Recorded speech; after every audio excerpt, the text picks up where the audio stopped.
അത് നഷ്ടപ്പെട്ടു പോകാതിരിക്കാനും ദൈവം എന്നെ സഹായിക്കുന്നതിന് വേണ്ടി നിങ്ങൾ പ്രാർത്ഥനയോടെ ഇരിക്കണം. നിങ്ങളുടെ ശ്രദ്ധയാണെങ്കിൽ കൂടുതൽ താല്പര്യങ്ങൾ തരുന്നത്. അപ്പോൾ അതുകൊണ്ട് നിങ്ങളുടെ പ്രാർത്ഥനയെ ചോദിക്കുകയാണ്.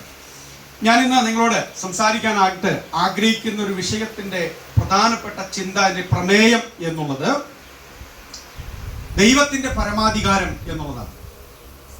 നിങ്ങൾ ഈ വാക്ക് കേട്ടിട്ടുണ്ടോ? ദൈവത്തിൻ്റെ പരമാധികാരം. ദൈവം പരമാധികാരിയാണെന്ന് നമ്മൾ കേട്ടിട്ടുണ്ടല്ലോ. ദൈവം രാജാവാണെന്ന് നമ്മൾ കേട്ടിട്ടുണ്ട്. ദൈവം കർത്താവാണ് എന്നുള്ളത് നമ്മൾ കേട്ടിട്ടുണ്ട് അല്ലേ? ആ വിഷയവുമായിട്ട് ബന്ധപ്പെട്ട ഒരു കാര്യം, അതിൻ്റെ ഒരു പ്രത്യേക വശം നിങ്ങളോട് സംസാരിക്കാനാണ് ആഗ്രഹിക്കുന്നത്. ദൈവത്തിൻ്റെ പരമാധികാരം അതൊരു വലിയ ദൈവശാസ്ത്ര വിഷയമാണ്.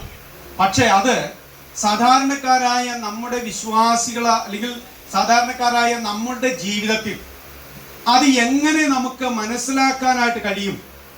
അല്ലെങ്കിൽ ദൈവത്തിൻ്റെ പരമാധികാരം ഞാൻ എൻ്റെ പ്രായോഗിക ജീവിതത്തിൽ, ദൈനംദിന ജീവിതത്തിൽ എങ്ങനെ മനസ്സിലാക്കണം?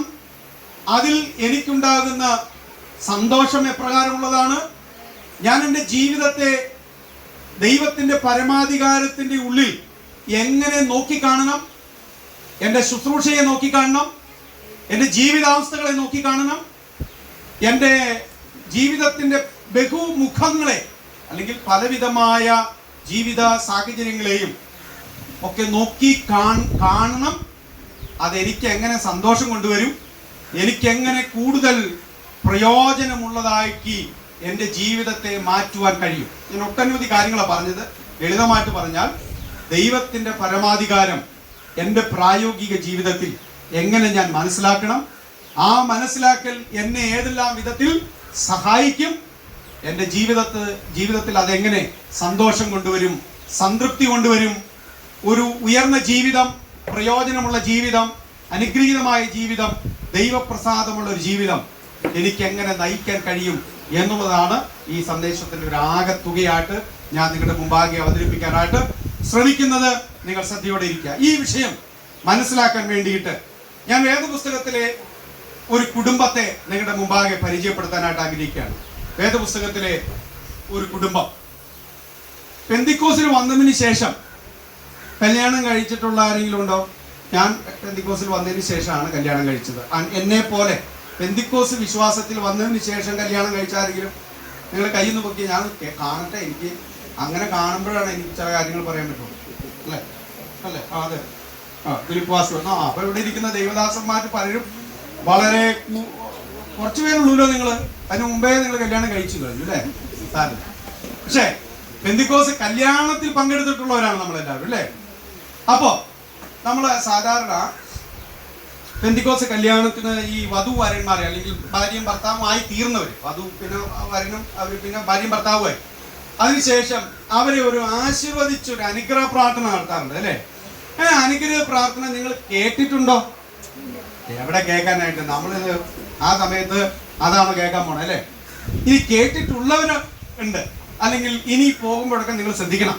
അപ്പൊ ഈ അനുഗ്രഹിച്ച് പ്രാർത്ഥിക്കാൻ വരുന്ന ദൈവദാസന്മാര് അവരുടെ ഓർമ്മശക്തി അനുസരിച്ച്, ചിലപ്പോൾ ഓർമ്മശക്തി കിട്ടൂല, അതുകൊണ്ട് അവർ ഒന്നും മിണ്ടില്ല.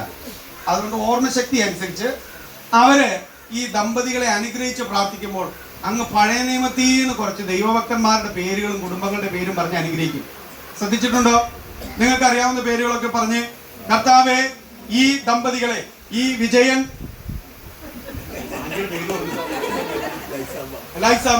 വിജയൻ ലൈസമ്മ ദമ്പതികളെ, ആദിയിൽ അബ്രഹാമിനെയും സാറയെയും അനുഗ്രഹിച്ച ദൈവം അനുഗ്രഹിക്കുമാറാകട്ടെ. അടുത്തത്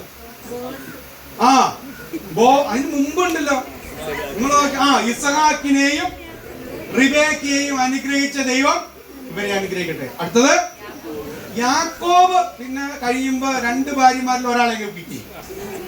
കൂടുതലും പറയുന്നത് ആരാ?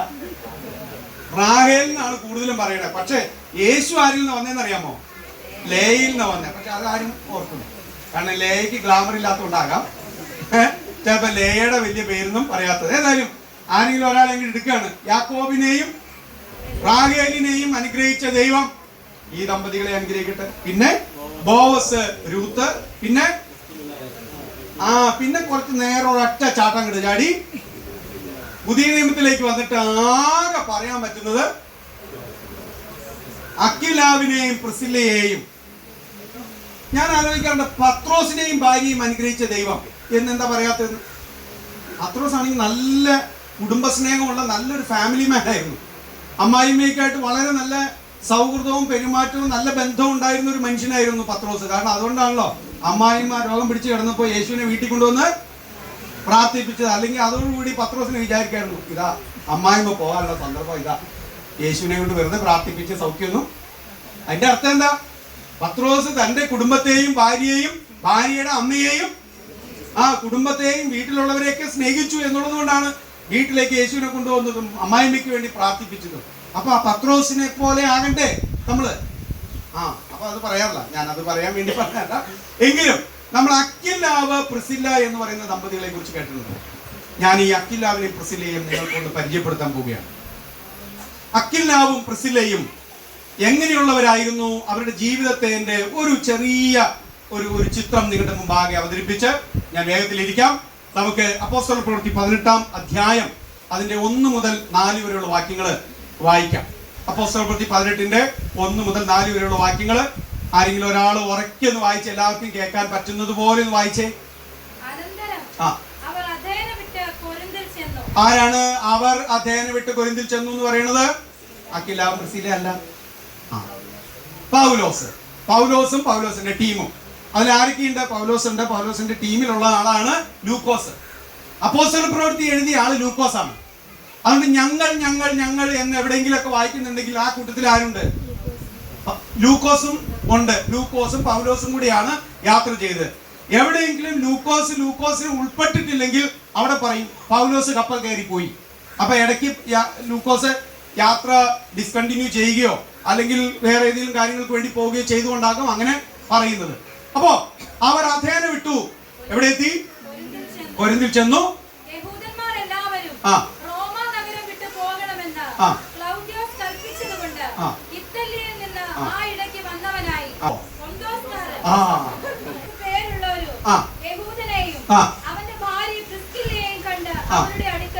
അപ്പൊ ഇനി നിങ്ങൾ വേഗം ശ്രദ്ധിക്കണേ, നമുക്ക് വേഗം പറയാനുള്ള ഒരു കാര്യമാണ്. ഇവിടെ ഈ കുടുംബത്തെ പരിചയപ്പെടുത്തുമ്പോൾ ഇവരിപ്പോ താമസിക്കുന്ന ഇവിടെ അക്വിലാവും പ്രിസില്ലയും ഇപ്പോൾ എവിടെ താമസിക്കുന്നു? കൊരിന്തിൽ താമസിക്കുകയാണ്. ഓക്കെ, കൊരിന്ത് എന്ന് പറയുന്ന പട്ടണത്തിൽ അവർ താമസിക്കുകയാണ്. അവരെവിടെ നിന്ന് വന്നവരാണ്? എനിക്കിതൊക്കെ ഒത്തിരി വിശദീകരിക്കാൻ സമയമില്ലാത്തതുകൊണ്ട് വേഗം പറയണം. എവിടെ നിന്നാണ് വന്നത്? ഇവരുടെ യാത്ര തുടങ്ങിയത്? ഇവരുടെ നേറ്റീവ് പ്ലേസ് എവിടെയാ? അല്ല, ഇവരുടെ നേറ്റീവ്, ഇവരുടെ ജന്മസ്ഥലം അല്ലെങ്കിൽ ഇവർ വളർന്ന സ്ഥലം എവിടെയായിരുന്നു? അല്ല, അതിന് മുമ്പ് അതാണ് പെന്തക്കോസുകാരൻ, പൊന്തോസുകാരൻ. അവർ പൊന്തോസുകാരാണ്. പൊന്തോസ് എന്ന് പറയുന്ന സ്ഥലത്ത് നിന്ന് എവിടേക്ക് വന്നവര്? പൊന്തോസിൽ നിന്ന് അവർ ഇത്തല്യയിലെ റോമിൽ വന്നു. അല്ലെങ്കിൽ ഇത്തല്യ എന്ന് പറയുന്ന സ്ഥലത്തും പിന്നീട് റോമിലും വന്നു. പൊന്തോസിൽ നിന്ന് എവിടെ വന്നു? നമുക്ക് ചുരുക്കം പറയാം, റോമിൽ വന്നു. റോമിൽ നിന്ന് ഇപ്പോൾ അവർ വന്നിരിക്കുന്നത് എവിടെയാണ്? കൊരിന്തിലാണ്. എന്തുകൊണ്ടാണ് കൊരിന്തിൽ വരാൻ കാരണം? എന്തുകൊണ്ടാണ് ഇപ്പോൾ കൊരിന്തിൽ അവർ വന്നിരിക്കുന്നതിന്റെ പിന്നിലെ കാരണം, സാഹചര്യം എന്തായിരുന്നു?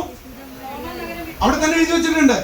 യഹൂദന്മാർ എല്ലാവരും റോമ നഗരം വിട്ടുപോകണമെന്ന് ക്ലൗദ്യോസ് ഒരു കൽപ്പന പുറപ്പെടുവിച്ചു. ചക്രവർത്തി, റോമൻ ചക്രവർത്തി, അന്നത്തെ കാലത്തെ ചക്രവർത്തി അല്ലെങ്കിൽ ആ പട്ടണ അതിന്റെ ഉത്തരവാദിത്തപ്പെട്ട ആള്, ഭരണാധിപൻ ഒരു കൽപ്പന പുറപ്പെടുവിച്ചു. യഹൂദന്മാർ ഈ പട്ടണം വിട്ടു പോകണം. ഈ യഹൂദന്മാർക്കെതിരെ ഇന്നും ഇന്നലെയും തുടങ്ങിയതല്ല ഈ ലഹള. അവർക്കെതിരെയുള്ള ആക്രമണങ്ങളും അവർക്കെതിരെയുള്ള പോരാട്ടങ്ങളും അവർക്കെതിരെയുള്ള വംശീയമായിട്ടുള്ള വിദ്വേഷ പ്രചരണങ്ങളും അവർക്കെതിരെ അഴിച്ചുവിടുന്ന ഈ ആക്രമണങ്ങളെല്ലാം ഇത് ഇന്നലകളിൽ ഹമാസ് തുടങ്ങി വെച്ചതല്ല. ഇതങ്ങ് പണ്ടേ മുതൽ ഉണ്ട്. എന്താണ് അവരെ ഇത്രമാത്രം വിരോധിക്കണമെന്നുള്ളത് അറിയില്ല. ഏതായാലും ഈ വംശീയ കലാപം പണ്ടേ മുതലുള്ളതാണ് ഇവരോട്. ഓക്കെ, പക്ഷേ ഇത്രമാത്രം കലാപങ്ങളിലൂടെയും പ്രതിസന്ധികളിലൂടെയും ആക്രമണങ്ങളിലൂടെയും പോരാട്ടങ്ങളിലൂടെയും കടന്നു വന്ന ഈ സമൂഹം ഇന്നും അവരൊരു ജനമായിട്ട് അവശേഷിക്കുന്നു എന്നുള്ളതാണ് അത്ഭുതമായിരിക്കുന്ന ഒരു വസ്തുത. സങ്കീർത്തനത്തിൽ പോലും നമ്മൾ കാണുന്നുണ്ട്, വരുവീൻ ഇസ്രയേൽ ഒരു ജാതിയായിരിക്കാതെ വണ്ണം അവരെ മുടിച്ചു കളയേണ്ടതിന് നാം ഒരുമിക്കുക, എഴുന്നേറ്റ് വരിക എന്ന് പറയുന്ന വാക്യങ്ങളും നമ്മൾ വേദപുസ്തകത്തിൽ കാണുന്നുണ്ട്. അപ്പൊ ഇതങ്ങ് പണ്ടേ തുടങ്ങിയതാണ്. ഇതിലെ പോലെ ഒരു സംഭവമാണ്. യഹൂദന്മാരെല്ലാവരും റോമാ നഗരം വിട്ടുപോകണം. ഇപ്പൊ പതിയെ പതിയെ ഇന്ത്യക്കാർക്കെതിരെയുള്ള ആക്രമണങ്ങളും ഇതുപോലെയുള്ള പ്രതികരണങ്ങളൊക്കെ ലോകത്തിന്റെ പല ഭാഗങ്ങളിലും വന്നു തുടങ്ങിയത് നിങ്ങൾ പേപ്പറിലൊക്കെ വായിക്കാറുണ്ടോ? കാനഡയിലും ഓസ്ട്രേലിയയിലും ഇംഗ്ലണ്ടിലും അങ്ങ് പലയിടത്തും ഇപ്പോൾ ഇന്ത്യക്കാർക്കെതിരെ ഭയങ്കരമായിട്ടുള്ള പ്രതിഷേധങ്ങൾ നടത്തുകയാണ്. ഞാൻ അതൊക്കെ പറയാൻ പോയി കഴിഞ്ഞാൽ അത് വേറെ വിഷയമാകും. ഏതായാലും ഒരു വംശീയമായിട്ടുള്ള വിദ്വേഷത്തിന്റെയോ ഒരു വംശീയമായിട്ടുള്ള അധിക്ഷേപത്തിന്റെയോ ഭാഗമായിട്ട് യഹൂദന്മാരെല്ലാവരും റോമാ നഗരം വിട്ടുപോകണം എന്നുള്ള ഒരു കൽപ്പന ഉണ്ടായത് നിമിത്തം ഇപ്പോൾ അക്വിലാവും പ്രിസ്കില്ലയും റോമാ നഗരം വിട്ട് മറ്റൊരു പട്ടണത്തിലേക്ക് താമസം മാറ്റേണ്ടതായിട്ട് വന്നു. ഇവർക്ക് എന്തായിരുന്നു ജോലി? ഇവരുടെ പണി എന്തായിരുന്നു? അക്വിലാവിന്റെയും പ്രിസ്കില്ലയുടെയും ജോലി കൂടാരപ്പണി ചെയ്യുന്നവരായിരുന്നു. ടെന്റ് മേക്കേഴ്സ് ആയിരുന്നു. ആ കാലത്തിലെ ഏറ്റവും വലിയ, ഏറ്റവും ഉന്നതമായ അല്ലെങ്കിൽ വരുമാനം ഉണ്ടാക്കാവുന്ന, വളരെ ഡിമാൻഡിംഗ് ആയിട്ടുള്ള, വളരെ കഴിവുകൾ വേണ്ട ഒരു ജോലിയായിരുന്നു ടെന്റ് മേക്കിംഗ്, കൂടാരം പണി ചെയ്യുക. നിങ്ങൾ സർക്കസ് കൂടാരം കണ്ടിട്ടുണ്ടല്ലോ? പക്ഷേ ഞങ്ങൾ സർക്കസിന്റെ കൂടാരം നോക്കിയിട്ട് പോലുമില്ല. സർക്കസ് ഞങ്ങൾക്ക് അറിയാൻ പാടില്ലാത്തൊരു കാര്യമാണ്. സർക്കസ് കൂടാരം കണ്ടിട്ടുണ്ടോ? പറഞ്ഞു ധൈര്യമായിട്ട്. നമുക്ക് ഒരു കുഴപ്പമില്ല. സർക്കസ് കൂടാരം കണ്ടിട്ടുണ്ട്. അതേപോലെ തന്നെയാണ്. ഇപ്പൊ അതൊക്കെ മാറിയിട്ട് ഇപ്പോ പല വിധത്തിലുള്ള ജർമ്മൻ പന്തലുകളും മേളകളിലുള്ള പന്തലുകളൊക്കെ നമ്മൾ കാണുന്നുണ്ട്. അതൊക്കെ ആധുനികമായിട്ടുള്ള ടെന്റുകളാണ്, കൂടാരങ്ങളാണ്. അതിനു മുമ്പൊക്കെ ഏകദേശം ഈ സർക്കസ് കൂടാരം പോലെയുള്ള കൂടാരങ്ങളായിരുന്നു പലവിധ പ്രോഗ്രാമുകൾക്ക് ആളുകൾ മേളകൾക്ക് ചെയ്തുകൊണ്ടിരുന്നത്. അതിന് ഭയങ്കര കഴിവ് വേണം. നല്ല കഴിവും അത് ചെയ്യാൻ പരിചയമുള്ളവർക്ക് മാത്രമേ അത് ചെയ്യാൻ കഴിയുമായിരുന്നുള്ളൂ. അതുകൊണ്ടാണ് അപ്പോസ്തലനായ പൗലോസിനെ കുറിച്ച് നമ്മൾ തന്റെ തൊഴിലിനെ കുറിച്ച് വായിക്കുമ്പോൾ നമ്മൾ കാണുന്ന ഇതെന്താണ്? അപ്പോസ്തലനും ആരായിരുന്നു? കൂടാരപ്പണി ചെയ്യുന്നവനായിരുന്നു. അതുകൊണ്ട് പൗലോസിന് എവിടെയെങ്കിലും എപ്പോഴെങ്കിലും ഒരു ആവശ്യം ഉണ്ടായി കഴിഞ്ഞാൽ, ആ പൈസ ആവശ്യം ഉണ്ടായാൽ പൗലോസ് എവിടെ ചെന്നാലും ഈ പണിക്ക് ഡിമാൻഡ് ഉള്ളത് കൊണ്ട് തനിക്ക് ജോലി കിട്ടുമായിരുന്നു എന്നുള്ളതായിരുന്നു. അപ്പോൾ ഞാൻ നിങ്ങളോടൊരു പോയിന്റ് പറയാനായിട്ട് ആഗ്രഹിക്കുന്ന ഒരു കാര്യം, ഇവര് പൊന്തോസിൽ നിന്ന് റോമിൽ വന്നു. റോമിൽ നിന്ന് അവർ കൊരിന്തിൽ വരികയാണ്. ഇനി അവര് യാത്ര തുടരുന്നുണ്ട്. അത് നമുക്ക് കാണാം. ഇവിടെ നിന്ന് അവർ എഫെസോസിലേക്ക് പോകുന്നുണ്ട്. വീണ്ടും അവർ എഫെസോസിൽ നിന്ന് തിരിച്ച് റോമിലേക്കും എത്തുന്ന ഒരു ഗ്രാഫ് നിങ്ങൾ വേദപുസ്തകം വായിച്ചാൽ മനസ്സിലാക്കാൻ സാധിക്കും. അപ്പോൾ പൊന്തോസുകാരനായ അക്വിലാവും പ്രിസ്കില്ലയും ജോലിയോടുള്ള ബന്ധത്തിൽ വരുമാനം കുറച്ചധികം ഉണ്ടാകണം, നല്ലൊരു ജീവിതം ചുറ്റുപാടുകളും ഒക്കെ ഉണ്ടാകണം, ജീവിത നിലവാരം ഉയരണം എന്നുള്ള ആഗ്രഹത്തോടെ പൊന്തോസ്, ഏഷ്യ മൈനറിലെ അങ്ങ് ദൂരെ അറ്റത്ത് കിടക്കുന്ന ഒരു സ്ഥലമാണ്.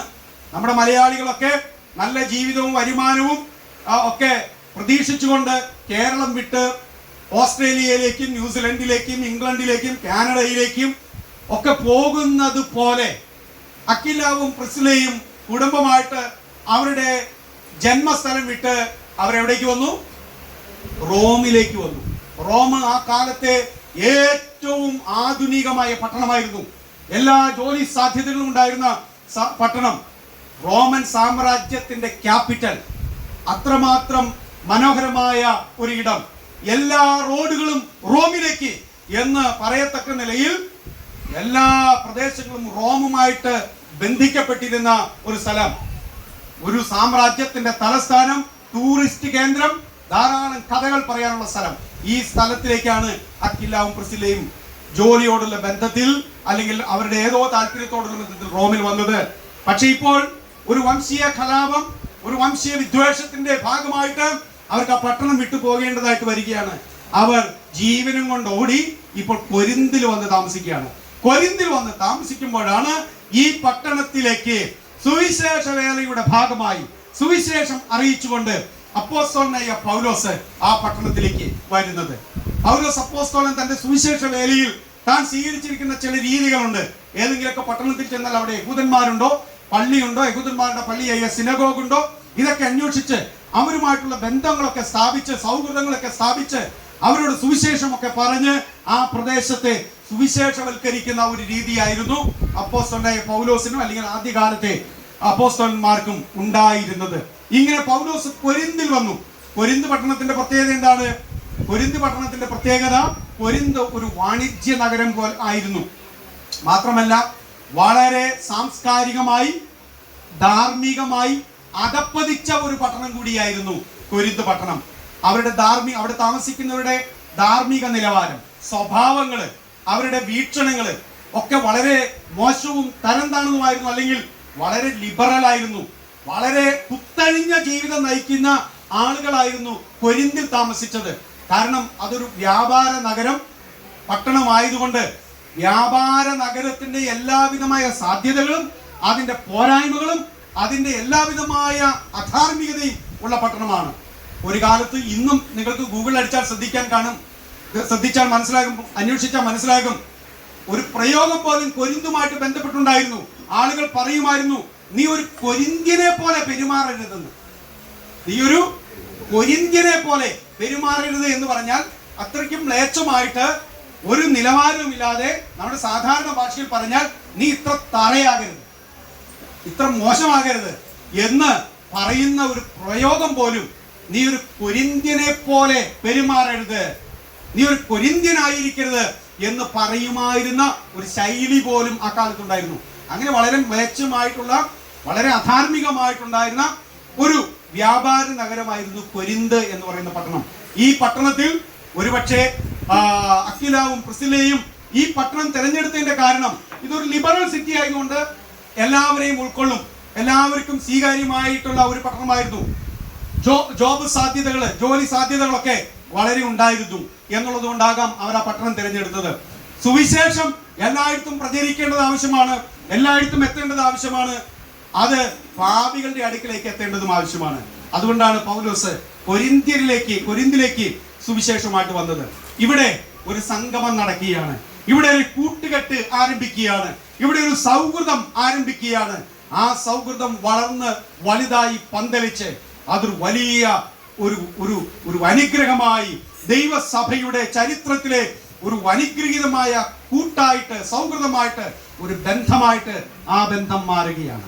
എൻ്റെ ഒന്നാമത്തെ പോയിന്റ്, ദൈവത്തിന്റെ പരമാധികാരത്തോടുള്ള ബന്ധത്തിൽ ഒരു കാര്യം നിങ്ങളോട് പറയാൻ ഞാൻ ആഗ്രഹിക്കുന്നത്, പ്രിയപ്പെട്ട സഹോദരി സഹോദരന്മാരെ, ദൈവത്തിന് നിങ്ങളുടെ ജീവിതത്തെക്കുറിച്ച്, നിങ്ങളുടെ ജോലിയെക്കുറിച്ച്, നിങ്ങൾ താമസിക്കുന്ന സ്ഥലങ്ങളെക്കുറിച്ച്, നിങ്ങൾ ആയിരിക്കുന്ന മേഖലകളെ കുറിച്ച് ഒരു ഉത്തരവാദിത്തമുണ്ട്, അല്ലെങ്കിൽ ഒരു സ്വപ്നമുണ്ട്, ഒരു ആഗ്രഹമുണ്ട്.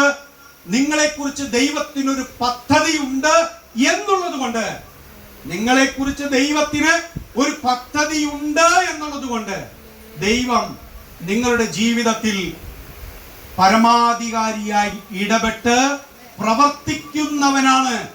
ആ പരമാധികാര പ്രവൃത്തി നിങ്ങളിലും എന്നിലും സംഭവിക്കുന്നതിന്റെ കാരണം എന്നെയും നിങ്ങളെയും ഒരു പുതിയ ബന്ധത്തിലേക്ക്, ഒരു പുതിയ പാന്താവിലേക്ക്, ഒരു പുതിയ ജീവിതത്തിന്റെ തെരഞ്ഞെടുപ്പുകളിലേക്ക്, ഒരു പുതിയ മേഖലയിലേക്ക്, ഒരു മണ്ഡലത്തിലേക്ക്, ഒരു പ്രവിശ്യയിലേക്ക് ദൈവത്തിന് കൊണ്ടുപോകാൻ താല്പര്യമുണ്ട് എന്നുള്ളത് കൊണ്ടാണ്. അതുകൊണ്ട് ഇന്ന് ഇവിടെ ഇരിക്കുന്ന നിങ്ങൾ ഓരോരുത്തരും അറിയേണ്ടത്, ദൈവത്തിന് എന്നെ കുറിച്ചൊരു പദ്ധതിയുണ്ട്. എന്റെ ജീവിതത്തെക്കുറിച്ച്, എന്റെ ജോലിയെക്കുറിച്ച്. ദൈവം നിങ്ങൾക്ക് തന്ന ജോലി വെറുതെ തന്നതല്ല. നിങ്ങൾ താമസിക്കുന്ന സ്ഥലത്ത് നിങ്ങൾ വെറുതെ താമസിക്കുന്നതല്ല. നിങ്ങൾ ഒരു സ്ഥലം വിട്ട് മറ്റൊരിടത്തേക്ക് പോകേണ്ടി വന്നാൽ അത് നിങ്ങളുടെ ഇഷ്ടം കൊണ്ട് നിങ്ങൾ പോയതല്ല. പല സമ്മർദ്ദങ്ങൾ കൊണ്ടോ പല സാഹചര്യങ്ങൾ കൊണ്ടോ വളരെ ബുദ്ധിമുട്ടി നിങ്ങൾക്ക് ഒരിടത്ത് നിന്ന് പോകേണ്ടതായി വന്നതാകാം. ഒരുപക്ഷെ കടഭാരം മാറ്റാൻ വീട് വിറ്റ് പോകേണ്ടതായിട്ട് വന്നു കാണും. അല്ലെങ്കിൽ നിങ്ങൾക്ക് ആ പ്രദേശത്ത് നിന്ന് മറ്റൊരു സ്ഥലത്തേക്ക് പോയി താമസിക്കണം എന്നുള്ള താല്പര്യം ഉണ്ടായതുകൊണ്ടാകാം. എന്തുമാകട്ടെ, നമ്മളൊക്കെ പല ഇടങ്ങളിൽ നിന്ന് താമസം മാറി പലയിടത്തും പോയിട്ടുണ്ട്. എല്ലാവരുമല്ല, ചുരുക്കം ചിലര്. നമ്മൾ ഇന്നും ഒരു സ്ഥലത്ത് താമസിക്കുന്നുണ്ടെങ്കിൽ, നമ്മൾ ഒരു സ്ഥലത്ത് നിന്ന് മാറി മറ്റൊരു സ്ഥലത്ത് താമസിക്കാനായിട്ട് തീരുമാനമെടുത്ത് വന്നിട്ടുണ്ടെങ്കിൽ, ഇതിന്റെ പിന്നിൽ ഒരു ദൈവികമായ പദ്ധതിയുണ്ട്, താല്പര്യമുണ്ട് എന്ന് കാണാൻ നമുക്ക് കഴിയണം. അങ്ങനെ കാണാൻ കഴിയുമ്പോഴാണ് ദൈവിക പ്രവർത്തികളെ നമുക്ക് വിലയിരുത്താനും ദർശിക്കാനും അതിനനുസരിച്ച് ജീവിതം ക്രമീകരിക്കാനും നമുക്ക് കഴിയുകയുള്ളൂ. ഞാൻ പറഞ്ഞത് നിങ്ങൾക്ക് മനസ്സിലാകുന്നുണ്ടോ? ദൈവത്തിന്റെ പദ്ധതികളെ നമുക്ക് കാണാൻ കഴിയുന്നില്ല എങ്കിൽ നമ്മൾ ജീവിതത്തിൽ ഉണ്ടാകുന്ന സംഭവങ്ങൾ നമ്മുടെ ജീവിതത്തിന്റെ സാഹചര്യങ്ങൾ ഇതിനെല്ലാം നമ്മൾ പഴിക്കും, നമ്മൾ ശപിക്കും, നമ്മൾ കുറ്റം പറയും, നമ്മൾ ദൈവത്തെ ചോദ്യം ചെയ്യും, ദൈവത്തോട് നമ്മൾ മറുത്തു നിൽക്കും, ദൈവത്തെ നമ്മൾ ഉപേക്ഷിക്കാൻ പോലും ചിലപ്പോൾ തയ്യാറാകും. എന്നേക്കാൾ എൻ്റെ ജീവിതത്തെ കുറിച്ച് ദൈവത്തിന് പദ്ധതിയുണ്ട്, ആഗ്രഹമുണ്ട്, സ്വപ്നമുണ്ട് എന്നുള്ളത് ഞാൻ നിങ്ങളും അറിയണം. അതുകൊണ്ട് നിങ്ങൾ നോക്കി, അക്വിലാവും പ്രിസ്കില്ലയും ആ നഗരം വിട്ട് പോകേണ്ടി വന്ന സാഹചര്യം എന്തായിരുന്നു? ഒരു കൽപ്പനയാണ്. ക്ലൗദിയോസ് എന്ന് പറയുന്ന ഒരു ചക്രവർത്തിയുടെ കൽപ്പന, ഒരു വംശീയമായിട്ടുള്ള വിദ്വേഷത്തിന്റെ ഭാഗമായിട്ട് ആ പട്ടണത്തിൽ നിന്ന് പോകേണ്ടി വന്നവരാണ് അക്വിലാവും പ്രിസ്കില്ലയും. അതവർക്ക് ഗുണമായോ? ഗുണമായി ഭവിച്ചു. എന്തുകൊണ്ടാണ് ഗുണമായി ഭവിച്ചത്? അവർ ഈ പട്ടണത്തിൽ വന്നപ്പോഴാണ് ആരെ കണ്ടുമുട്ടിയത്? പൗലോസിനെ കണ്ടുമുട്ടിയത്. അതൊരു വഴിത്തിരിവായിരുന്നില്ലേ? അക്വിലാവും പ്രിസ്കില്ലയും പൗലോസിനെ കണ്ടതുകൊണ്ടാണ് അവർ രക്ഷിക്കപ്പെട്ടത്, അവർ ക്രിസ്ത്യാനികളായി മാറിയത്, അവരുടെ ജീവിതത്തിന്റെ ഗതി മാറിയത്, അവർ ജീവിക്കുന്നതിന് ഒരർത്ഥമുണ്ടായത് അപ്പോഴാണ്. ചില സ്ഥലത്തു നിന്നൊക്കെ ദൈവം നമ്മളെ പറിച്ചു മാറ്റുന്നത് ചില നല്ല ബന്ധങ്ങൾ തുടങ്ങാനാണ്, ചില പുതിയ വഴികൾ ദൈവം നമുക്ക് നൽകുവാൻ വേണ്ടിയിട്ടാണ്. ജീവിതത്തിന്റെ ഒരു പുതിയ വഴി വെട്ടിത്തെളിച്ചിട്ട് അതിലൂടെ യാത്ര ചെയ്യിപ്പിക്കാൻ വേണ്ടിയിട്ടാണ് ചിലയിടത്തു നിന്നൊക്കെ ദൈവം നമ്മളെ പറിച്ചു മാറ്റുന്നത്. നമ്മൾ സ്വയമേ പോവില്ല, അതിനൊക്കെ എന്തെങ്കിലുമൊക്കെ കാരണം ദൈവം തന്നെയായിട്ട് ചിലപ്പോൾ ഒരുക്കും. അത് പലതുമാകാം, നമുക്ക് ഇഷ്ടമില്ലാത്ത കാര്യങ്ങളാകാം. ഞാൻ എൻ്റെ ജീവിതത്തോടുള്ള ബന്ധത്തിൽ പോലും ഞാൻ അതിനെ കാണാറുണ്ട്. ഞാനത് പറയാനുള്ള സമയമില്ല. ഒരു സ്ഥലത്ത് താമസിച്ച് അവിടുന്ന് പോരാൻ ഞങ്ങൾക്ക് ഇഷ്ടമില്ലായിരുന്നു. എൻ്റെ പിതാവിൻ്റെ ഒരു തെറ്റായ തീരുമാനം ആയിരുന്നു ആ സ്ഥലത്ത് നിന്ന് ഞങ്ങള് വേറൊരു സ്ഥലത്ത് പോയി താമസിക്കാനായിട്ട് വന്നത്. ഞങ്ങൾ വളരെയധികം വിഷമിച്ചു, ബുദ്ധിമുട്ടി, ലഹള ഭയങ്കരമായിരുന്നു, വീട്ടിൽ ഭയങ്കരമായ പ്രശ്നങ്ങൾ ഉണ്ടായിരുന്നു. എന്നാൽ കാലങ്ങൾ തിരിഞ്ഞ് ഞങ്ങൾ നോക്കിയപ്പോൾ ഞങ്ങൾ ദൈവത്തിന് മഹത്വം കൊടുത്തു. കർത്താവേ, ഞങ്ങൾക്ക് താല്പര്യമില്ലാതിരുന്നു, വളരെ ലഹളകളും പ്രയാസങ്ങളും വീട്ടിലുണ്ടായി, പക്ഷെ ആ സ്ഥലത്ത് നിന്ന് വിട്ടുപോകുന്നത് നന്നായി. ഇല്ലായിരുന്നെങ്കിൽ ഒരുപക്ഷെ ഞാൻ നിങ്ങളുടെ മുമ്പിൽ ഒരു പാസ്റ്ററായിട്ട് നിൽക്കാൻ സാധ്യതയില്ലാത്ത വല്ല കൂലിത്തല്ലുകാരനോ വല്ല മരം വിട്ട് കള്ളത്തടി വെട്ടുന്നവനോ വാറ്റുചാരായം വെട്ടുന്നവനോ വല്ല ജയിലിലൊക്കെ കിടക്കേണ്ടി വരാൻ സാധ്യതകൾ കൂടുതലായിരുന്നു. കാരണം അങ്ങനെ ഒരു പശ്ചാത്തലത്തിലേക്ക്, സാമൂഹിക അന്തരീക്ഷത്തിലേക്ക് ഞാൻ വളർന്ന ഗ്രാമം മാറിപ്പോയി. ദൈവം മുന്നമേ കണ്ടതുകൊണ്ട് ദൈവം എന്നെ അവിടെ നിന്ന് രക്ഷിച്ചു എന്ന് ഞാൻ ഇപ്പോൾ കാണുന്നത്, ഞാൻ ഇപ്പോൾ അങ്ങനെ കാണാൻ ആഗ്രഹിക്കുകയാണ്. ഇവിടെ ഇരിക്കുന്ന നിങ്ങൾ ഓരോരുത്തരും നിങ്ങളുടെ ജീവിതത്തിന്റെ കഥകളൊന്ന് നോക്കുക. പലയിടത്തുനിന്നും പലപ്പോഴും നമ്മൾ പോകുന്നത് നമുക്ക് താല്പര്യമില്ലാഞ്ഞിട്ടല്ല, താല്പര്യം ഉണ്ടായിട്ടല്ല. പ്രിയപ്പെട്ടവരെ, ഞാൻ ആ വാക്ക് ഞാൻ വിശദീകരിക്കാൻ താല്പര്യമുണ്ടെങ്കിലും ഞാൻ പറയട്ടെ, ദൈവം നിങ്ങളുടെ ജീവിതത്തെ നോക്കിക്കാണുന്നു. ദൈവത്തിന് നിങ്ങളെക്കുറിച്ച് സ്വപ്നമുണ്ട്, പദ്ധതിയുണ്ട്, ദൈവത്തിന് ആഗ്രഹമുണ്ട്. അത് നിങ്ങളെ തകർക്കാനല്ല, നിങ്ങളെ പണിയാൻ വേണ്ടിയിട്ടുള്ളതാണ്, നിങ്ങളെ നിർമ്മിക്കാൻ വേണ്ടിയിട്ടുള്ളതാണ്, നിങ്ങളെ ഉപയോഗിക്കാൻ വേണ്ടിയിട്ടാണ്. ചില പുതിയ ബന്ധങ്ങൾ, നല്ല കൂട്ടുകെട്ടുകൾ നിങ്ങൾക്ക് നൽകാൻ വേണ്ടിയിട്ടാണ് എന്നുള്ളത് അറിയുക. അതാണ് അക്വിലാവിന്റെയും പ്രിസ്കില്ലയുടെയും ജീവിതത്തിൽ നാം ആദ്യം കാണുന്ന അനുഭവം. ഇവിടെ അവർ രക്ഷിക്കപ്പെടുകയാണ്. പൗലോസുമായിട്ടുള്ള ബന്ധം അവർക്ക് ഉണ്ടാകാൻ കാരണം എന്താ? ജോലി. ഇവരുടെ പണി ഒന്നായതുകൊണ്ടാണ് ഇവർ ഒരുമിച്ചത്. നിങ്ങളുടെ തൊഴിൽ ദൈവം നിങ്ങൾക്ക് വെറുതെ തന്നതല്ല. ആ തൊഴിലിലൂടെ നിങ്ങൾക്ക് നല്ല ബന്ധങ്ങൾ കൂടി ഉണ്ടാക്കാൻ കഴിയണം.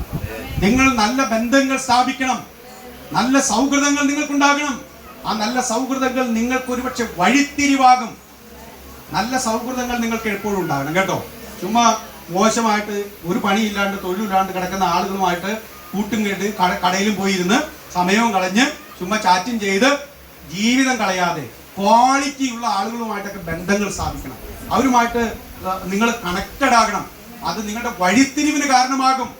പലപ്പോഴും ഞാൻ എൻ്റെ ശുശ്രൂഷയിൽ പോലും അനുഭവിച്ചിട്ടുള്ള കാര്യമാണ്.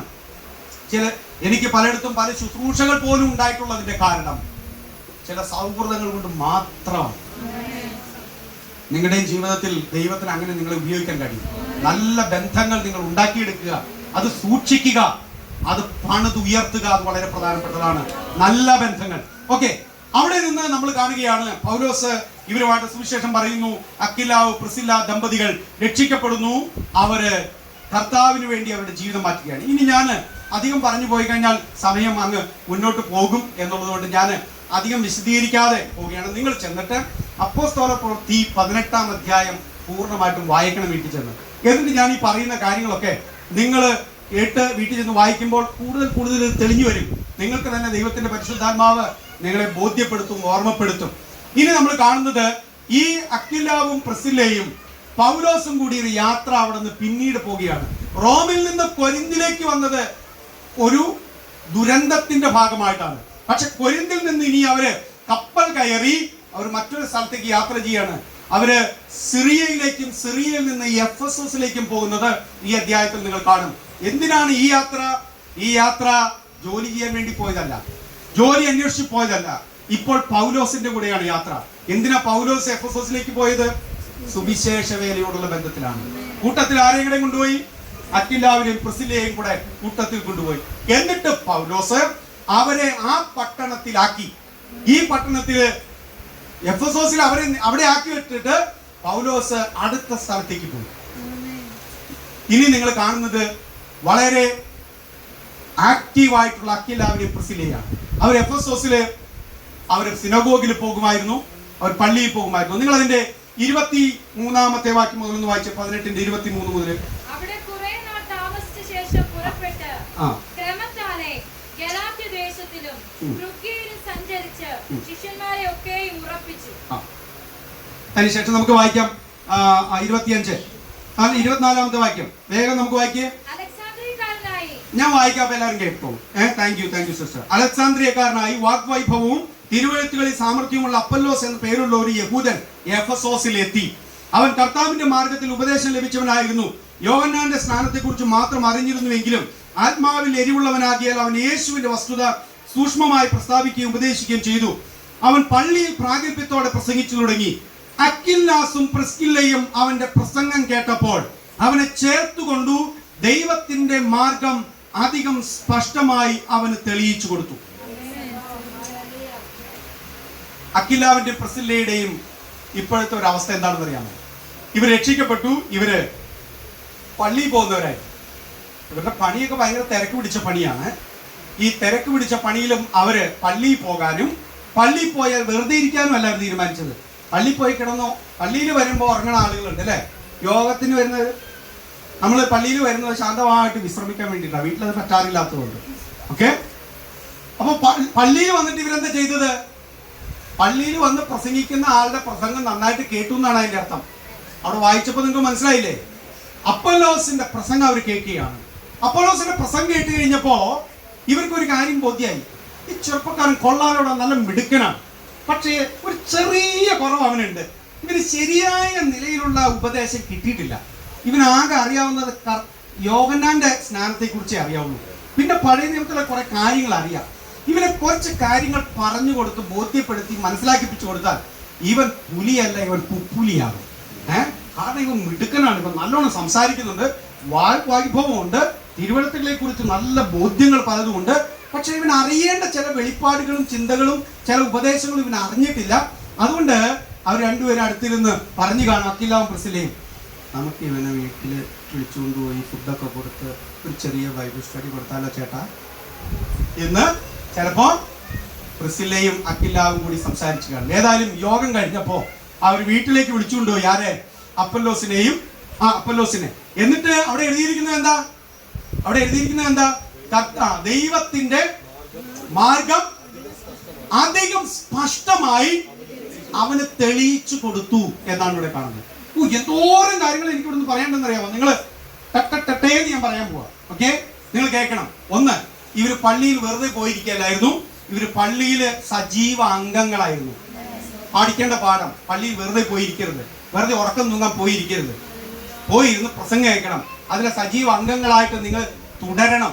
ഓക്കെ, ആ പ്രസംഗം അവർ കേട്ടു എന്നുള്ളത് കൊണ്ടാണ് അവർക്ക് അപ്പല്ലോസിനെ വിളിച്ച് അവന്റെ ആ പ്രസംഗത്തിലെ പോരായ്മയോ അല്ലെങ്കിൽ അവൻ കുറച്ചും കൂടി കാര്യങ്ങൾ ബോധ്യപ്പെടേണ്ടതായിട്ടുണ്ട് എന്ന് തിരിച്ചറിഞ്ഞത്. അതുകൊണ്ടാണ്. 2, അവരവനെ വീട്ടിൽ വിളിച്ചുകൊണ്ടുപോകും, അവനെ ചേർത്തുകൊണ്ടു എന്നുള്ളതാണ്. നമ്മുടെയും വീട് ഒത്തിരി ആളുകൾക്ക് വരാനും അവരെ വിളിച്ചുകൊണ്ട് പോകാനും സൽക്കരിക്കാനും കഴിയുന്ന ഒരു ഇടമാക്കി നമ്മൾ മാറ്റണം. അതിഥി സൽക്കാര പ്രിയരായിരിക്കണം വിശ്വാസികൾ. ആ സഭയിൽ വരുന്ന ഒരു ഉപദേശിയുടെ ഭാരം മുഴുവനും സഭയിലെ പാസ്റ്റർക്ക് ഇട്ട് കൊടുക്കാതെ അപ്രതീക്ഷിതമായിട്ട് ആരെങ്കിലും ഒക്കെ വന്നു കഴിഞ്ഞാൽ നിങ്ങൾ ചിന്തിക്കണം, അയ്യോ ഇന്ന് ആ ദേവദാസം വന്നിരിക്കുകയാണെങ്കിൽ 2-3 പേര് വന്നിട്ടുണ്ട്, എന്ത് ചെയ്യും? പാസ്റ്റർ ആകെ വിഷമിക്കുമല്ലോ. പാസ്റ്ററോട് ചെന്ന് ചോദിച്ചു നോക്കണം. ഇതൊന്നും അവിടെ എഴുതിയിട്ടില്ല കേട്ടോ, ഞാൻ അതിന്റെ കൂട്ടത്തിൽ കുറച്ച് പ്രായോഗിക വശങ്ങൾ കൂടി പറയുകയാണ്. പക്ഷേ എങ്ങനെയാണ് ഇവർക്ക് ഫുഡെല്ലാം ഒരുക്കിയിട്ടുണ്ടോ? അപ്രതീക്ഷിതമായിട്ട് വന്നവരല്ലേ, ഇത്രയും പേരൊക്കെ ഇല്ലേ, എന്ത് ചെയ്യണം, ഞങ്ങൾ വേണമെങ്കിൽ രണ്ടുപേരെ കൊണ്ടാകും, അല്ലെങ്കിൽ ഞാൻ എന്താണെന്ന് വെച്ചാൽ ചെയ്യാം, സഹകരിക്കാം, കാര്യങ്ങൾ ചെയ്യും, ഇങ്ങനെയൊക്കെ പറയാൻ വിശ്വാസികൾ മനസ്സ് കാണിക്കണം. നമ്മളൊക്കെ അതിഥി സൽക്കാര പ്രിയരായിരിക്കണം. വീട്ടിൽ ആളുകളെ വിളിച്ചുകൊണ്ടുപോയി ഭക്ഷണമൊക്കെ കൊടുക്കാൻ മനസ്സ് കാണിക്കണം. അത് നിങ്ങൾക്കൊരു നല്ല ബന്ധം ഉണ്ടാക്കി തരും. നിങ്ങൾക്കറിയാമോ, പല നല്ല ബന്ധങ്ങളും തുടങ്ങുന്നത് ഭക്ഷണം കഴിക്കുന്നതിലൂടെയാണ്. ലോകത്തിലെ നല്ല ബന്ധങ്ങളൊക്കെ തുടങ്ങിയത് എവിടെയാ? ഒരു ചായ കുടിക്കലിലൂടെയും ഒരു കോഫി കുടിക്കലിലൂടെയും ഒരല്പം ഭക്ഷണം കഴിക്കുന്നതിലൂടെയാണ് നല്ല ബന്ധങ്ങൾ തുടങ്ങുന്നത്. അല്ലാണ്ട് നിങ്ങൾ ഗംഭീരമായിട്ട് ചില കാര്യങ്ങളൊക്കെ പറഞ്ഞതുകൊണ്ടൊന്നും ബന്ധം ഉണ്ടാകുന്ന നിർബന്ധമില്ല. വിളിച്ചുകൊണ്ട് പോകണം, അതിനോടൊരു ബന്ധം നിങ്ങൾക്കുണ്ടാകും. ഏതായാലും ഈ ചെറുപ്പക്കാരനെ വിളിച്ചുകൊണ്ട് പോയി ഭക്ഷണമൊക്കെ കൊടുത്തു. പിന്നെ ഭക്ഷണം കൊടുത്തിട്ട് സ്വയം പറഞ്ഞ് അന്നത്തെ കാലത്ത് എന്നാ കൊള്ളാം കൊരിന്ത് എന്നൊക്കെ പറഞ്ഞ് അവര് പോവുകയല്ല ചെയ്തത്. പിന്നെന്താ ചെയ്തു? ഈ ചെറുപ്പക്കാരന് ബൈബിൾ സ്റ്റഡി എടുത്തു, കാര്യങ്ങൾ പറഞ്ഞ് ബോധ്യപ്പെടുത്തി കൊടുത്തു. നമ്മുടെ വീടുകൾ എങ്ങനെയുള്ള സ്ഥലങ്ങളായി മാറണം? ദൈവവചനം പഠിപ്പിക്കുന്ന, ആത്മീയ യോഗങ്ങൾ നടത്തുന്ന, മറ്റുള്ളവരെ പണിയുന്ന, പഠിപ്പിക്കുന്ന, മെന്റർ ചെയ്യുന്ന, രൂപപ്പെടുത്തുന്ന, മാർഗനിർദ്ദേശങ്ങൾ കൊടുക്കുന്ന, ശിക്ഷപ്പെടുത്തുന്ന, അറിവ് പകർന്നു കൊടുക്കുന്ന, ആത്മീയ മറ്റുള്ളവരെ വളർത്തുന്ന ഇടങ്ങളായി നമ്മുടെ വീടുകൾ മാറണം. എത്ര പേരുടെ വീട്ടിൽ യോഗങ്ങൾ നടത്താറുണ്ട്? എത്ര പേരുടെ വീട്ടിൽ ബൈബിൾ സ്റ്റഡി ഉണ്ട്? ഇന്ന് ഈ മീറ്റിംഗ് കഴിഞ്ഞു പോകുമ്പോൾ നിങ്ങളൊരു തീരുമാനമെടുക്കണം. എൻ്റെ വീട് ഒരു ബൈബിൾ സ്റ്റഡി കേന്ദ്രമാകും, ഒരു പ്രാർത്ഥനാ ഇടമാകും. ഒന്നുകൂടി അതിൻ്റെ ഭാഗത്തുനിന്ന് പറയാറുണ്ട്, ഇവർ പോയോടത്തെല്ലാം ഇവരുടെ വീട് സഭയായി മാറി. വാക്യങ്ങൾ നിങ്ങൾക്ക് വേഗം ഒന്ന് വായിക്കാം. റോമാലേഖനം 16:4 വേഗം വായിച്ചേ. റോമാലേഖനം 16:3-4. റോമാലേഖനം 16:3-4 വേഗം വായിച്ചോ.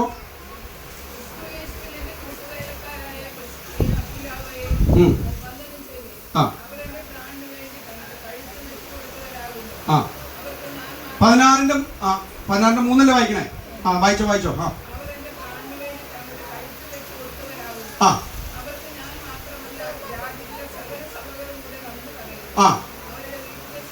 അവരുടെ വീട്ടിലെ സഭയെയും വന്ദനം ചെയ്യുകയും. ഇത് റോമർക്ക് പൗലോസ് എഴുതുന്ന ലേഖനമാണ്. അങ്ങനെയാണെങ്കിൽ ഇപ്പോൾ അവരെവിടെ എത്തി? റോമിലെത്തി. ഇതെല്ലാം പറയാൻ സമയമില്ലാത്തതുകൊണ്ടാണ് ഞാൻ പറയാത്തത്. ഇപ്പോൾ അവർ തിരിച്ച് റോമിലെത്തി. നിങ്ങൾ സാധാരണ പാസ്റ്റർമാർ പറയുന്ന ദൂത് ഞാൻ നിങ്ങളോട് പിന്നെ ആവർത്തിക്കട്ടെ. നിങ്ങളെ എവിടെ നിന്നാണോ ഒതുക്കിയത്, ഇങ്ങനെ പറയാൻ അറിയാൻ പാടില്ല. ഇത് പറയാൻ എൻ്റെ ഒരു ദുരവസ്ഥയായി. എനിക്കിങ്ങനെ പറയാൻ അറിയാവുള്ളൂ. നിങ്ങൾ എവിടെ നിന്നാണ് ഇറങ്ങിപ്പോകുന്നത്, അവിടേക്ക് ദൈവം നിങ്ങളെ കൊണ്ടുപോയി മാനിക്കും. മെസ്സേജ് മനസ്സിലായില്ലേ? ബാക്കിയുള്ളവരൊക്കെ വേറെ ഉള്ളവരൊക്കെ സ്റ്റൈലിൽ പറഞ്ഞോളൂ. ഓക്കെ, കണ്ട് അവർ എവിടെ നിന്നാണ് ഇറക്കി വിട്ടത് അവിടേക്ക് അവർ തിരിച്ചു ചെന്നു. അവർ വീട്ടിൽ സഭ പോലും ആയി. തിരിച്ചു ചെന്നപ്പോൾ വിശ്വാസിയായിട്ടാണ് വരുന്നത്. ഓക്കെ, അപ്പോ അവരുടെ വീട്ടിൽ സഭ. ഇനി അവിടെ മാത്രമല്ല, കൊരിന്തിലും അവർക്ക് വീട്ടിൽ സഭയുണ്ടായിരുന്നു, എഫെസോസിലും സഭയുണ്ടായിരുന്നു. വായിക്കാനായിട്ട് സമയം ഇല്ലാത്തതുകൊണ്ട് ഞാൻ റെഫറൻസ് പറഞ്ഞു വിടാണ്. എഴുതിയെടുത്തോ. ഓക്കെ, 1 കൊരിന്ത്യർ 16:9, 2 തിമോത്തിയോസ് 4:19 ഈ വാക്യങ്ങളിലൊക്കെ നിങ്ങൾ വായിച്ചാൽ ഇവരുടെ വീട് ഒരു സഭയായിരുന്നു എന്ന് നിങ്ങൾക്ക് വായിക്കേണ്ടത്. ഒന്നുകൂടെ റെഫറൻസ് പറയാം. 1 കൊരിന്ത്യർ 16:9, 2 തിമോത്തിയോസ് 4:19 ഈ വാക്യങ്ങളിലെല്ലാം കാണുന്നത് അവരുടെ വീട്ടിലെ സഭ. ആരുടെ വീട്ടിലെ സഭ? അക്വിലാവിന്റെ പ്രിസ്കില്ലയുടെ വീട്ടിലെ സഭ. ഇന്ന് നമ്മളെങ്ങാനും 10 ദിവസം വീട്ടിൽ കൂടി എന്ത് പറയും? ഞങ്ങൾക്കൊരാഗ്രഹമുണ്ട് ദൈവദാസനെ, ഞങ്ങൾക്ക് കൂടി വരാൻ ഒരു സ്ഥലമില്ല, എല്ലാവരും പ്രാർത്ഥിക്കണം, അല്ലേ? എന്തൊരു ബുദ്ധിമുട്ടാണെന്നറിയാം നമുക്ക് സഭയെ വീട്ടിൽ യോഗം നടത്തുന്നത്. യോഗമാണ് ഇവർ നടത്തണേ, സഭയെ കൂടി വരുന്നത് വീട്ടില്. ഇന്ന് വീടുകളിൽ സഭ കൂടി വരുന്നവരെല്ലാവരും തീരുമാനിച്ചോളണം, ദൈവം അത്ഭുതകരമായിട്ട് സ്ഥലവും കെട്ടിടവും തരുന്നവരെ ഞാൻ ഈ പെട്ടകം ഇവിടെ നിന്ന് അനുകൂലാണ്. ചങ്കൂറ്റോണ്ട് പറയാം, ആമേൻ. നിങ്ങൾ മാനിക്കപ്പെടും, നിങ്ങൾ ചരിത്രത്തിൽ രേഖപ്പെടുത്തപ്പെടും. ഇന്ന് അക്വിലാവിനെയും പ്രിസ്കില്ലയെയും കുറിച്ച് പ്രസംഗിക്കുന്ന പോലെ നിങ്ങളും പ്രസംഗിക്കപ്പെടും, നിങ്ങളും സ്മരിക്കപ്പെടും. പ്രിയപ്പെട്ടവരെ, അക്വിലാവും പ്രിസ്കില്ലയും എവിടെയൊക്കെ വീട് വെച്ച് വാടകയ്ക്കൊക്കെ താമസിച്ചോ അതെല്ലാം ഒരു ആരാധനാ ഇടങ്ങളായി മാറി. അവരുടെ വീട് സഭായോഗങ്ങൾക്ക് വേണ്ടി തുറന്നു കൊടുത്തു. ഇവിടെ ഇരിക്കുന്ന എല്ലാവരും ചിന്തിച്ചോളണം. എൻ്റെ വീട്ടിൽ ഒരു യോഗം നടത്തിയിട്ട് എത്ര മാസങ്ങളായി, അല്ല വർഷങ്ങളായി. ഉടനെ തന്നെ ഈ മീറ്റിംഗ് കഴിയുമ്പോൾ പറഞ്ഞോളാം, പാസ്റ്ററെ ഈ പ്രസംഗം എനിക്ക് ഭയങ്കര കുത്തുകൊണ്ടു, ഞാനത് ഏറ്റെടുക്കുന്നു. എൻ്റെ വീട്ടിൽ ബൈബിൾ ക്ലാസ് കൊടുക്കണം, യോഗം വെക്കണം, ഒരു കൂടിയവരുണ്ടാകണം. ഈ വെറുതെ പ്രസംഗം കേട്ടിട്ടൊന്നും പോയിട്ട് ഒരു കാര്യമൊന്നുമില്ല കേട്ടല്ലോ. തീരുമാനം എടുത്ത് തന്നെ പോകണം. എൻ്റെ വീട്ടിൽ കൂട്ടായ്മ കൂടണം, ബൈബിൾ സ്റ്റഡി തുടങ്ങണം. അതാണ് അക്വിലാവും പ്രിസ്കില്ലയും ചെയ്തത്. വീട് ഒരു ആരാധനാ കേന്ദ്രമായി, ഒരു ബൈബിൾ സ്റ്റഡി കേന്ദ്രമായി, ഒത്തിരി ആളുകളെ പണിയുന്ന, പരിശീലിപ്പിക്കുന്ന, വേദപുസ്തകം പറഞ്ഞു കൊടുക്കുന്ന ഒരു ഇടമായി അവർ സഭ അങ്ങനെയുള്ള ഒരു ഇടമായി മാറി. അവർ സഭയിലെ ആക്റ്റീവ് അംഗങ്ങളായിരുന്നു. നിങ്ങളും ഞാനും സഭയിൽ വന്ന് വെറുതെ മുഖം കാണിച്ച് ആശീർവാദം പറയണതിന് മുമ്പ് സഭയിൽ നിന്ന് ഇറങ്ങി പോണവരായിട്ട് മാറരുത്. അങ്ങനെയൊന്നും നമ്മൾ ആകരുത്. നമ്മൾ നിൽക്കണം, വർത്താനം പറയണം, ആളുകളോടൊക്കെ ചോദിക്കണം, കൂട്ടായ്മ കൂടണം, വിശേഷങ്ങൾ ചോദിക്കണം, വീട്ടിൽ വരുന്നുണ്ടോ എന്നൊക്കെ ചോദിക്കണം. ഭക്ഷണം കഴിച്ചിട്ട് പോകാം. അത് നിങ്ങൾക്കും എനിക്കും അനുഗ്രഹമാണ്. അല്ലാതെ ഞാൻ മിണ്ടാൻ പോയി കഴിഞ്ഞാൽ പിന്നെ വീട്ടിലേക്ക് വിളിച്ചുകൊണ്ട് വരുമല്ലോ എന്ന് വിചാരിക്കുകയല്ല വേണ്ടത്.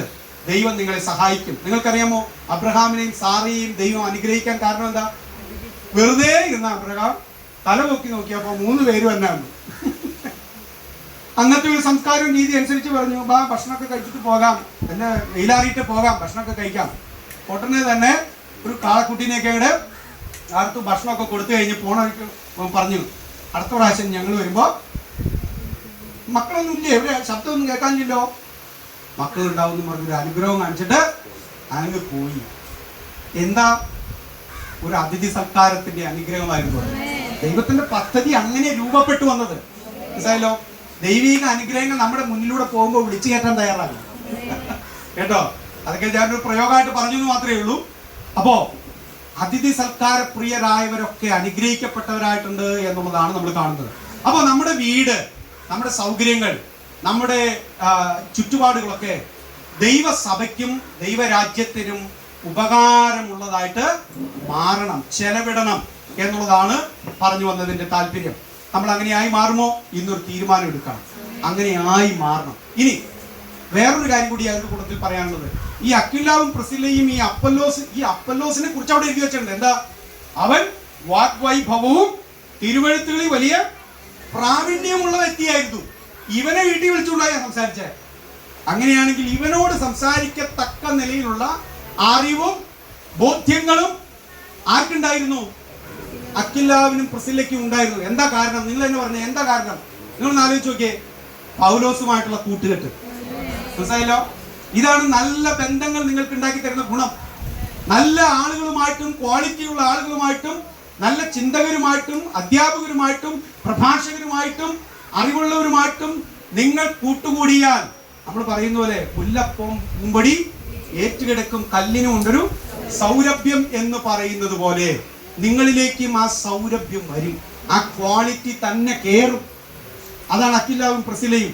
അവർക്ക് കൂടാരപ്പണി മാത്രമല്ല അറിയാമായിരുന്നത്, ഇപ്പോൾ അവർ ആരും കൂടിയായി? ബൈബിൾ ടീച്ചേഴ്സ് കൂടിയായി. അത് ആരെ പഠിപ്പിക്കണേ? നല്ല കഴിവും പ്രാപ്തിയുള്ള ഒരു ചെറുപ്പക്കാരനെ വിളിച്ചിട്ടാണ് ഈ കാര്യങ്ങൾ പറഞ്ഞു കൊടുത്തത്. പൗലോസിനെ പോലെയുള്ള ഒരാളുമായിട്ടുള്ള ബന്ധം അവരിൽ വരുത്തിയ മാറ്റം കണ്ടോ? അവരുടെ ജീവിതത്തിൽ കൊണ്ടുവന്ന അറിവിന്റെ തലങ്ങളിലെ വ്യത്യാസം കണ്ടോ?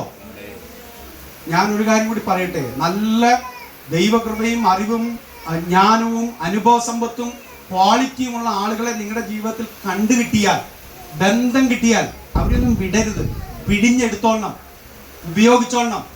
അവരിൽ നിന്നൊക്കെ വലിച്ചെടുത്തോളണം, ചോദ്യങ്ങൾ ചോദിച്ചോളണം, സംശയങ്ങൾ ചോദിച്ചോളണം, അറിവ് നിങ്ങൾ ശേഖരിച്ചെടുക്കണം.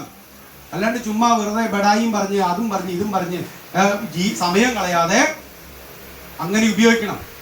ഞാനത് പരമാവധി ശ്രമിക്കുന്ന ഒരാളാണ്. എൻ്റെ പഴയ അധ്യാപകരെയൊക്കെ കണ്ടാൽ ഞാൻ അവരോട് അത്യാവശ്യം കുറച്ച് സമയം കഴിഞ്ഞ് കഴിഞ്ഞാൽ പിന്നെ ഞാൻ നാളെ ഇതുവരെ ശേഖരിച്ചു വച്ചേക്കണ കുറേ ചോദ്യങ്ങളുണ്ടാകും.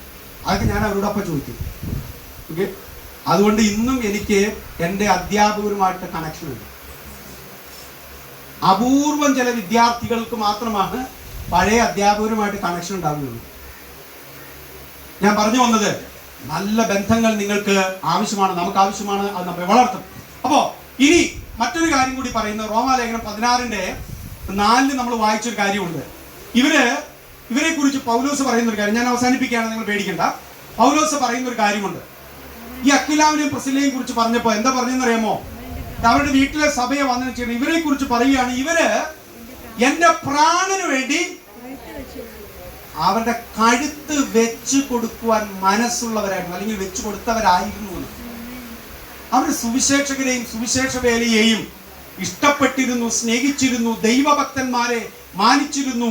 പ്രതിസന്ധികളിൽ ഓടിപ്പോയവരല്ല, മറിച്ച് പ്രതിസന്ധികൾ വന്നപ്പോൾ ഒപ്പം നിന്നവരാണെന്നും മുന്നിൽ കയറി നിന്നവരാണെന്നുമാണ് അതിന്റെ അർത്ഥം. ഇന്ന് ഭാരതത്തിലുടനീളം ക്രൈസ്തവർക്ക് വലിയ പീഡനങ്ങൾ നേരിട്ടുകൊണ്ടിരിക്കുകയാണ്. നമുക്കെതിരെയും നമ്മുടെ പ്രാദേശിക കൂട്ടങ്ങൾക്കെതിരെയും ഒരു ആക്രമണം ഉണ്ടായാൽ എത്ര പേര് പിൻവലിഞ്ഞു പോകും, അത് മുന്നിൽ കയറി നിൽക്കും? അതാണ് ചോദ്യം. ചോദ്യം വളരെ പ്രായോഗികമാണ്. പ്രിയപ്പെട്ടവരെ. ഇവിടെ പൗലോസ് പറയുകയാണ്, എനിക്കൊരു പ്രതിസന്ധി ഉണ്ടായപ്പോൾ, എൻ്റെ ജീവന് ഭീഷണിയായ ഒരു സമയം ഉണ്ടായപ്പോൾ ഈ ദമ്പതികൾ മുന്നിൽ കയറി നിന്നു. അവർ പറഞ്ഞു, നമ്മുടെ ഭാഷയിൽ പറഞ്ഞാൽ, എന്നെ കൊന്നിട്ടേ പൗലോസിനെ തൊടാൻ നിങ്ങൾക്ക് പറ്റുകയുള്ളൂ. ഇനി നിങ്ങൾക്കൊരാളെ കൊല്ലണമെന്നാണോ താല്പര്യം, ഞങ്ങളെ കൊന്നോളൂ. അവരുടെ ജീവൻ, അവരുടെ പ്രാണൻ കൊടുക്കാൻ അവർ തയ്യാറായി നിന്ന ദമ്പതികളായിരുന്നു എന്നാണ് തിരിച്ചറിയണമെന്നില്ല. നിങ്ങൾ വെറുതെ കൊണ്ടൊന്നുമല്ല. നിങ്ങൾ താമസിക്കുന്ന സ്ഥലം റോമിനേക്കാൾ മോശമാണ് കേട്ടല്ലോ. റോം നല്ലതായിരുന്നു. ഇപ്പൊ താമസിക്കുന്ന കൊരിന്തില, ഇറങ്ങി നടക്കാൻ പോലും കൊള്ളില്ലാത്ത സ്ഥലമാണ്. നിങ്ങൾക്ക് ഇഷ്ടമില്ലാത്ത സ്ഥലത്തായിരിക്കാം, പക്ഷെ ദൈവത്തിന് ഉദ്ദേശമുണ്ട്. ചില ബന്ധങ്ങൾ, ചില പുതിയ പദ്ധതികൾ ദൈവത്തിന് നിങ്ങളിൽ തുടങ്ങാൻ, ചെയ്യാൻ താല്പര്യമുണ്ട്. അത് തിരിച്ചറിയാൻ നിങ്ങളുടെ കണ്ണുകൾ തുറക്കണം. സുവിശേഷം കൊണ്ട് എന്റെയും നിങ്ങളുടെയും കണ്ണ് തുറന്ന് കാണണം. ദൈവം എന്നെ എന്തിനാ കൊണ്ടുവന്നത് എന്നുള്ളത് കാണണം. അപ്പൊ ദൈവിക ഉദ്ദേശത്തിലേക്കും പരമാധികാരത്തിന്റെ തിരിച്ചറിവിലേക്കും നമ്മൾ വന്നെങ്കിൽ മാത്രമേ സ്വസ്ഥതയും സാവധാനതയും സമാധാനവും സംതൃപ്തിയുള്ള ജീവിതം നയിക്കാൻ കഴിയും. 2, യേശുവിനെ കുറിച്ച് അറിഞ്ഞ ജീവിതം പ്രയോജനമുള്ളതായിട്ട് മാറണം. നമ്മുടെ വീടുകൾ ദൈവനാമ മഹത്വത്തിന് വേണ്ടി ഉപയോഗിക്കണം. സഭാ കൂടിവരവുകൾക്കും ബൈബിൾ പഠനങ്ങൾക്കും ശിക്ഷപ്പെടുത്തലുകൾക്കും മാർഗനിർദ്ദേശങ്ങൾ കൊടുക്കുന്നതിലേക്കും ആളുകളെ രൂപപ്പെടുത്തുന്നതിലേക്കും നമ്മുടെ വീടുകൾ മാറണം. കഴിവുള്ള ആളുകളെ കാണാനും അവരെ പ്രോത്സാഹിപ്പിക്കാനും അവരെ തിരഞ്ഞെടുത്ത് കണ്ടെടുത്ത് ഉപയോഗിക്കാനുമുള്ള ദർശനം നിങ്ങൾക്കുണ്ടാകണം. പ്രോത്സാഹിപ്പിക്കുന്ന മനസ്സ് നിങ്ങൾക്കുണ്ടാകണം. ഉത്തേജനം കൊടുക്കുന്ന വ്യക്തികളായി നിങ്ങൾ മാറണം. എല്ലാ ഭാരവും പാസ്റ്ററുടെ തലയിലേക്ക് ഇട്ടുകൊടുക്കാതെ, സുവിശേഷ വേല എന്റെയും കൂടെ ഉത്തരവാദിത്തമാണ്, ഞാനും അതിൽ പങ്കാളിയാകണം എന്നുള്ള ആ ഒരു മനസ്സും താല്പര്യവും സമർപ്പണവും സഭയിലെ വിശ്വാസികൾക്കുണ്ടാകണം. സുവിശേഷ വേല ചെയ്തത് പൗലോസ് മാത്രമല്ല, പൗലോസ് ശിക്ഷപ്പെടുത്തിയ അക്വില പ്രിസ്കില്ലയും കൂടെ ഉപയോഗിച്ചു, ചെയ്തു. അതുകൊണ്ട് പിൽക്കാലത്ത് അപ്പല്ലോസ് കൊരിന്ത്യ സഭയിലെ പാസ്റ്ററായി പോലും മാറി. ചരിത്രം അങ്ങനെ തന്നെ നമ്മൾ പഠിപ്പിക്കുന്ന വേദപുസ്തകത്തിൽ നിങ്ങൾക്ക് കാണാൻ പറ്റും. അപ്പല്ലോസ് ആരായി മാറി? ഒരു യഹൂദ പ്രഭാഷകൻ എന്ന നിലയിൽ നിന്നും ഒരു ക്രിസ്തീയ പ്രഭാഷകൻ മാത്രമായിട്ടല്ല, ഒരു സഭയുടെ ഉത്തരവാദിത്തപ്പെട്ട ചുമതലയിലേക്ക് വരെ അപ്പല്ലോസ് വന്നു. പിന്നിൽ പ്രവർത്തിച്ചതാരാ? അക്വിലാവും പ്രിസ്കില്ലയുമാണ്. ആളുകളെ വളർത്തിക്കൊണ്ടുവരാൻ നിങ്ങൾക്ക് കഴിയണം. നിങ്ങൾക്കൊരു പാസ്റ്ററാകാൻ, ഒരു സുവിശേഷകനാകാൻ, കൺവെൻഷൻ പ്രസംഗനാകാൻ കഴിഞ്ഞെന്ന് വരില്ല. പക്ഷേ നിങ്ങൾ വിശ്വാസത്തിലേക്ക് കൊണ്ടുവരുന്ന വ്യക്തികൾ, നിങ്ങൾ ബൈബിൾ ക്ലാസ് എടുത്തവർ, നിങ്ങൾ സൺഡേ സ്കൂൾ പഠിപ്പിച്ചവർ, അവരൊക്കെ കർത്താവിന്റെ വേലിയിൽ പ്രയോജനമുള്ളവരായി മാറും. നിങ്ങളുടെ ജീവിതം ദർശനത്തോടുകൂടി കൊണ്ടുപോകുക. വീടുകളും സാധ്യതകളും ജോലിയും ഒക്കെ ഉപയോഗിക്കുക എന്നുള്ളതാണ്. നമ്മൾ അതിഥി സൽക്കാര പ്രിയരാകണം. ആളുകളെ ചേർത്ത് വരണം.